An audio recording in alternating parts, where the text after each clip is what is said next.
Welcome. I'm Jim Falk. Now, while most would agree that the U.S. government has grown to be too big, too expensive, the impact of the recent cuts, led largely by DOGE, the Department of Government Efficiency, are creating adverse consequences that really are being felt not just globally and nationally, but right here at home. And yet on the other side, to be fair, one can't help but ask, could NGOs, social services, museums, universities affected could they have been more proactive in anticipating these cuts? And might they have been better prepared to live without such dependence on the federal government's, I think I'll call it, largesse? So here in Dallas, the Communities Foundation of Texas has a unique vantage point as the nexus between our region's nonprofits, from the smallest to the largest, charitable institutions, and some very, very generous donors. Now, to share that perspective, let's welcome Calvert Collins-Bratton. She is the Communities Foundation of Texas's Chief Relationships Officer. She also serves on a number of boards, which gives her a really wide perspective, including the City of Dallas's Park and Recreation Board, the Resource Center, and SMU's Simmons School of Education and Human Development. So really great to be with you. You and I have known each other for a few years. We have. In sort of my NGO capacity when I was at the World Affairs Council. Yes. So I think one thing that people really don't appreciate is just how important and how large the nonprofit sector is across the nation. And maybe you have some of those figures in your head, but also here in Dallas. You know, I wish, Jim, that it would be studied at a greater capacity than it has been, but the nonprofit sector is a significant one because nonprofits often fill gaps that the public sector does not either have the funding, personnel, or experience to. The almighty public dollar can only go so far. And so the private sector is certainly willing to fill some holes, but the rest, the true safety net, is often filled by nonprofits. So many are very tiny with one or two people, going all the way up to much larger nonprofit organizations. Universities, of course, as you mentioned, included in that. Many of us fall into the same tax status, the 501c3 status, but hospitals, in most cases, many hospitals are nonprofit organizations, and universities, as I mentioned, the Salvation Army, Catholic Charities, large adoption entities, large pet and food pantries and food organizations that provide food not only here in the United States, but also around the world. So the nonprofit sector is important, but often gets overlooked because it's not providing taxes necessarily back to the government, although it is supplanting many of those government services because the government just can't afford to do so. The dollar amount provided by the nonprofit sector, I was looking up, and maybe you can give me the Dallas figure, but nonprofit is $1.5 trillion annually to the gross domestic product. That's about 5%. It's huge. It is much larger than often gets credit for. We really don't have great figures in Dallas. It's not been studied particularly. I would love for it to be, Why but do it you think it hasn't been? I think that's a great question because it hasn't.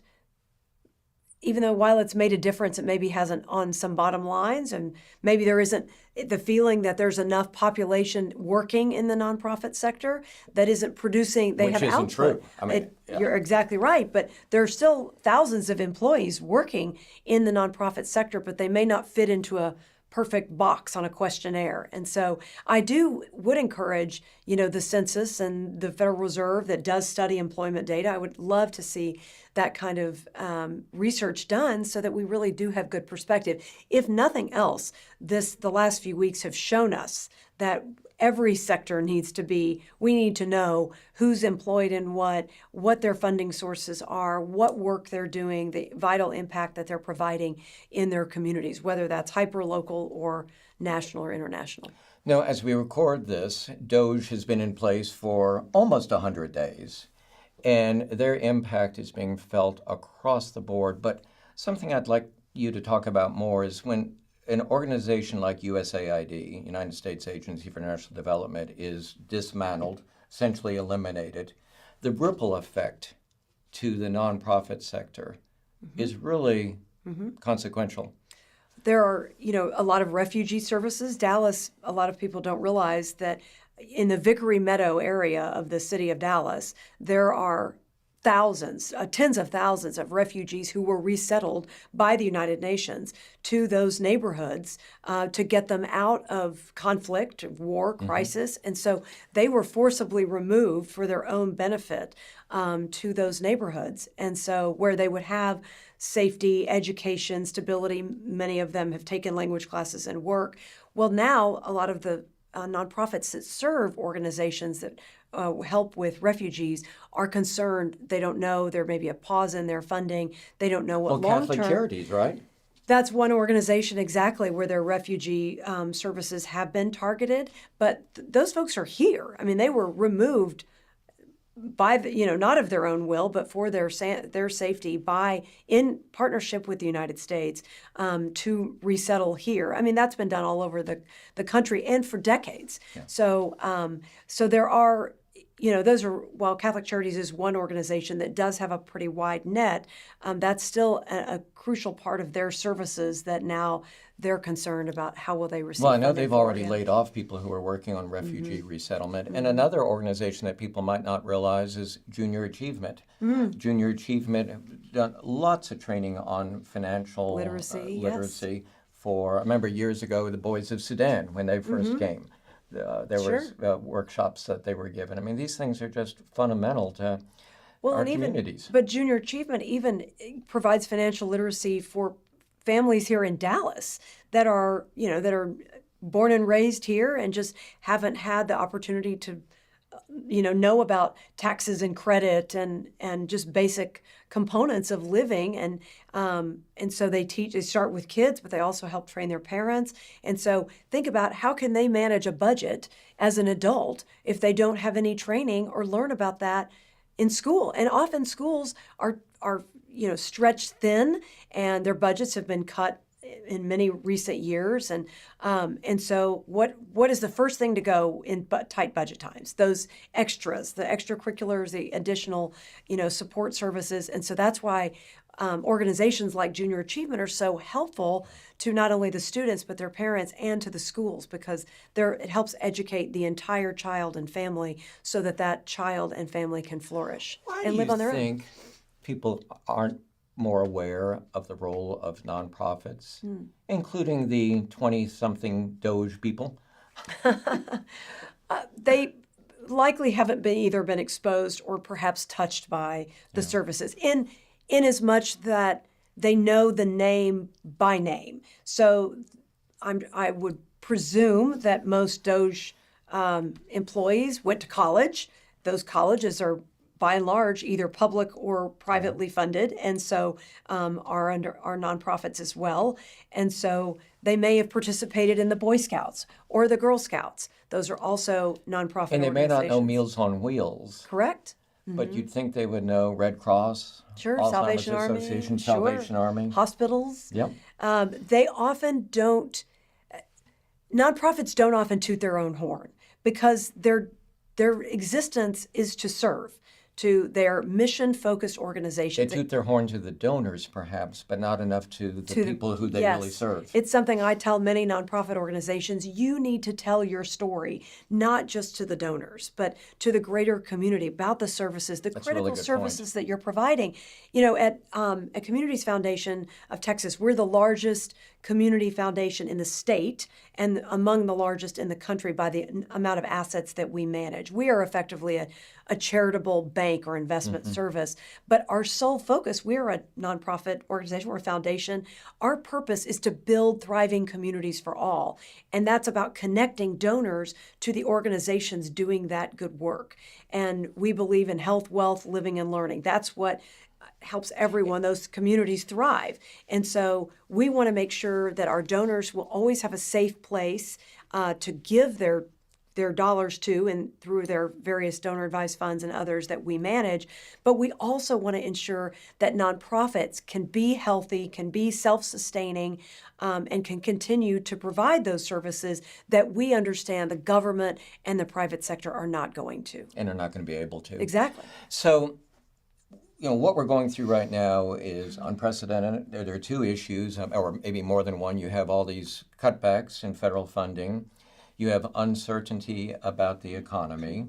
And so when you look back and you think about 2008 financial crisis, think about 2019, 2020 with COVID, how is this different, and how should nonprofits prepare for it?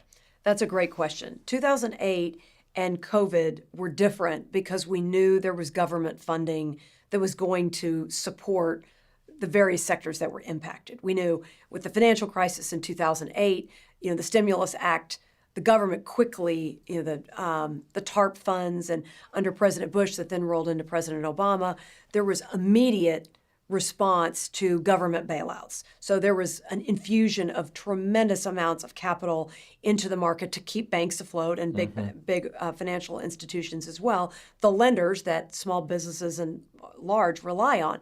In COVID, similarly, where businesses were shut down, the government under President Trump did release billions of dollars pretty quickly in those first few weeks. He even here locally, right after the way that Communities Foundation stood up to that immediate need, we created the North Texas Cares, or like giving platform, basically, where kind of like North Texas Giving Day, we donors gave through within, I think we stood that up in 72 hours because we realized nonprofits were also like small businesses. They had to close up shop. They couldn't provide services.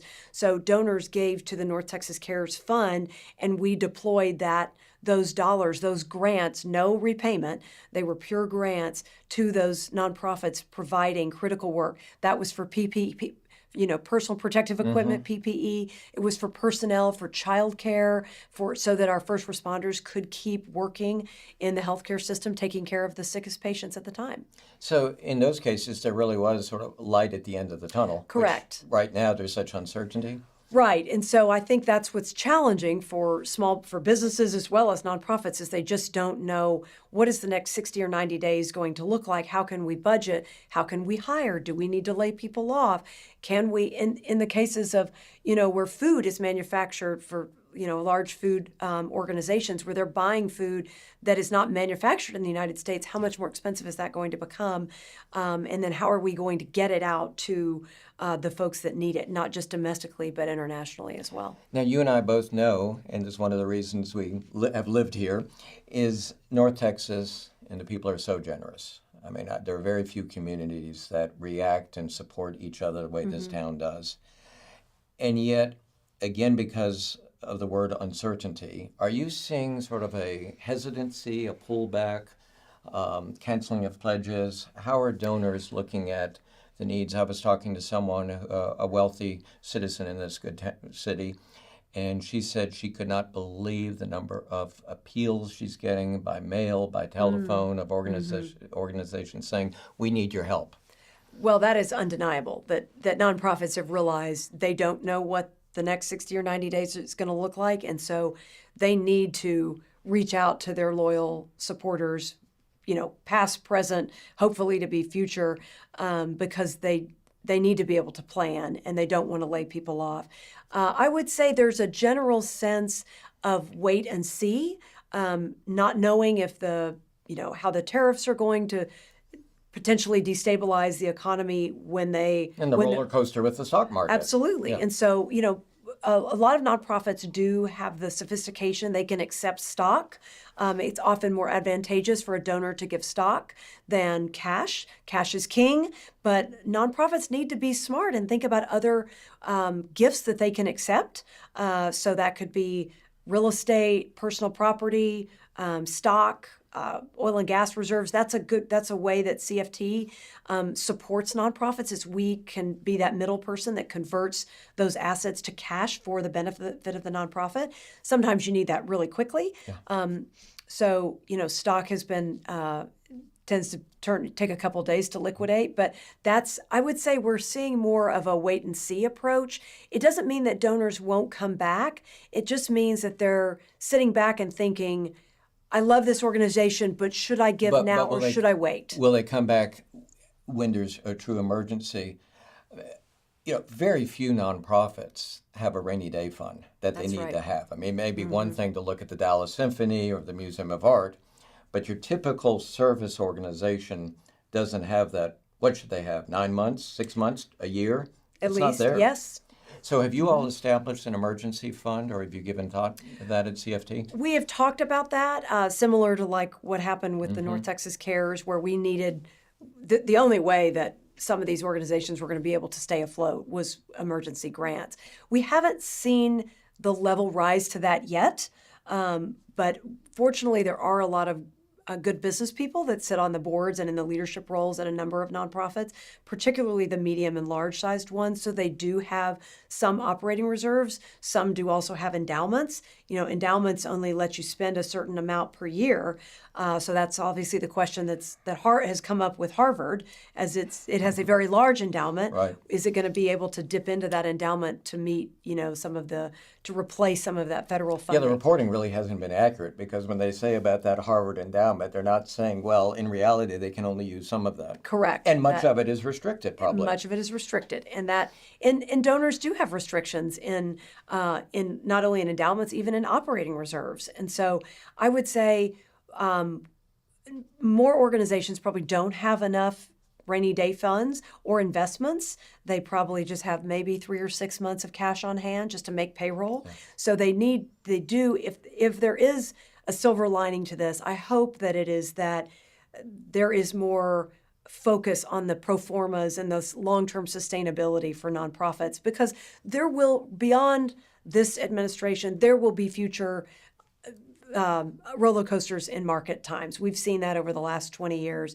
Even when there has been great growth, there's still, even last year we were still talking about the worries of inflation, even though we had record low unemployment and the market was very bullish. But at the same time, there's always hesitancy. That's why, you don't put all your eggs in one basket. And so, well, speaking about eggs in a basket, what about the corporate sector? Because especially in a city like this with how many Fortune 500 companies? yes, a dozen or so, yes. Or more than that, I think, yeah. In just Dallas, but the region certainly, yes. Yeah, so is the corporate sector able and willing, maybe the word that I should emphasize is willing, to replace what may be lost in other areas? Well, remember, those Fortune 500 companies, by and large, have international operations. So they're having to worry about price of goods, price of labor. Can their employees get here? Can they stay here? Good point. But so I think the corporate sector also has a wait and see approach. We're not necessarily seeing corporations come in and supplant donor gifts who may be pausing. I think they're also they have to answer to shareholders or a board, whether public or private.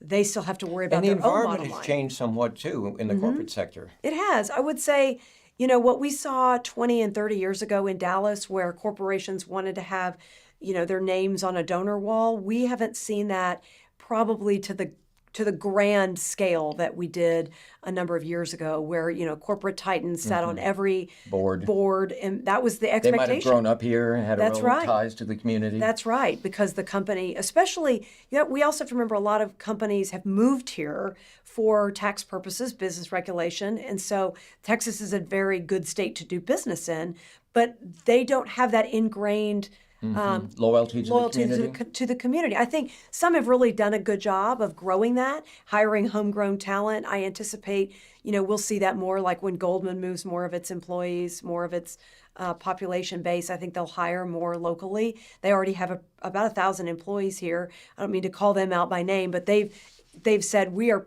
planting our flag in Dallas, outside of New York, and then Salt Lake City. Yeah, and that's such a key point about how many employees are here. I remember raising money from ExxonMobil, who was always very generous. But they would say, look how many employees we have in Dallas-Fort Worth compared to Houston or Louisiana or somewhere in the Middle East. I want to talk a bit about homelessness and the organization that support the unhoused, because Dallas has a high number, but it also has, just seems like an extraordinary number of agencies and organizations that have as their mission helping the unhoused. And that's a competition for funds. It can be. Are there not too many? And with what you're seeing now, Is this not an opportunity for perhaps some consolidation? Some collaboration. Yes, there are over 160 organizations specifically dealing with the unhoused, but on the various continuums. Some are immediate direct care of getting folks off the street and into a facility. Some are dealing with the mental and emotional behavioral challenges that some of those folks who have experienced homelessness for a long time have. Others are working, to get short-term and permanent housing. So that is a very complex issue. So Housing Forward is the larger kind of parent nonprofit that applies for grants that are then distributed to those nonprofits. And so that is one area that has, while we see it's a very visceral and visible problem that I think anyone who has a heart thinks, how can I help those folks? They clearly are in need of our services or in need of our support. And so the city got together a couple years ago and consolidated a lot of those services under the Housing Forward brand and focus. But I'm sure some would argue. Is that working? I would say by and large it has worked well, because that way you have one point person and one point organization that's the overarching, saying, really understanding which organizations are following along that continuum to say, we need to make sure that this organization dealing with the immediate need, the rapid rehousing versus the permanent supportive housing, that they're all getting, their fair share. Could it be done better? Perhaps. But I think it's certainly much better than it was prior. That was much more fractured. Recognizing about how many nonprofits are in North Texas and that there is some redundancy, is your organization able to advise, consult, or who is sort of providing strategic planning for these organizations that may not have the expertise in-house? There was, in 2017, there was a wonderful fund created called the Better Together Fund. Communities Foundation, in partnership with the Dallas Foundation, Lyda Hill Philanthropies, Hoblet Zell, Meadows, United Way, all realized this challenge of, we have so many duplicative services being provided. How could we shore some of that up? And so since then, 120 grants have been given to consolidate some of that work. So I do have the numbers on that. $7 million has been granted to 83 collaborations. That represents over 300 organizations, because that was the frustration was, wait a second, I'm getting the same request from a different organization. How can they better understand what the others are doing so that they don't duplicate services and also not hitting up the same donors? So I think that was a really great idea that's still in existence. We also have, at Communities Foundation, we've encouraged what's called communities of practice. If you're in the same space, how can you learn from each other? Kind of almost a forced collaboration. But CFT is a large funder every year. We make over $20 million in grants every year. And so mostly in the areas of education, public safety, and health, but some smaller grants as well. But we always ask, what are your metrics? What are your benchmarks of success? How are you measuring that? How is this program going to be sustainable long more after? effective presentations to donors. Absolutely. And so I would say many more donors are asking those same questions, because you can't rely on government funding or private funding forever. You need to have a diversification of revenue. And some nonprofits, particularly in the arts, that have a revenue stream because they can sell tickets. So how are they really maximizing but when that? you look at that, I know, say, at some of the performing arts, they still are dependent 40-50% on philanthropic support. I want to digress a little bit and ask you about something that's been happening the last few weeks, where the government is really using the tax-exempt status as a pretty heavy hammer. We've seen this obviously with Harvard, where there's a threat to take away their status, and I don't know what's going to happen in the next few weeks on that. But you're also seeing the government go after some agencies like the Sierra Club, environmental organizations that have been supportive of LGBTQA rights. How do you see that? And how does an organization like CFT react?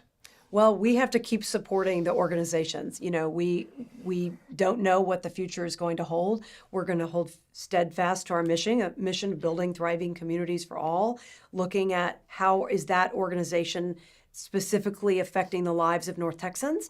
You know, we just actually right now. But you only give to 501c3s. We do. Yes, that so is. This could get really, it could really dicey. And so we're still evaluating, but on the merits of what the need is, what the organization, how they would use a grant to continue, you know, the programming that's needed. We still want to make sure people are taken care of, and people and animals are taken care of here in North Texas. And so we're not going to stop. We're not going to pull back on our grant making because the need is there, and we want to continue to meet that need to build thriving communities for all.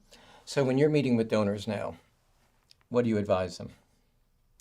Well, we advise them to what speaks to their heart. What is it that, while there may be some uncertainty in the world around us in terms of the market, what the organizations that they care about, it might be their house of worship, their their alma mater, their children's school, the neighborhood, animal shelter, that organization is still going to need support.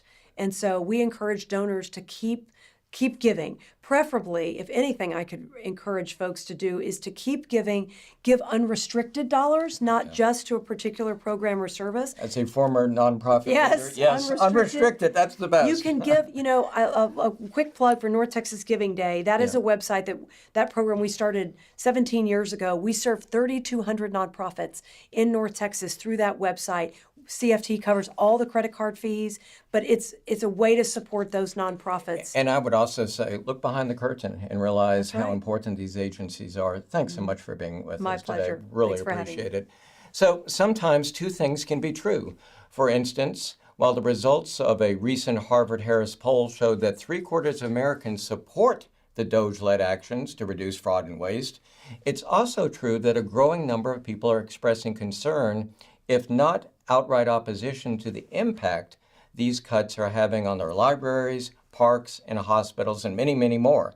Faced with such financial uncertainty, foundations, and especially individuals who have traditionally been the backbone of American philanthropy, are becoming more cautious in their giving, which will, as we've heard today, lead to changes in how and who provides services that we all have perhaps taken too much for granted. Thank you for watching Perspectives Matter, where we talk about things that matter with people who care.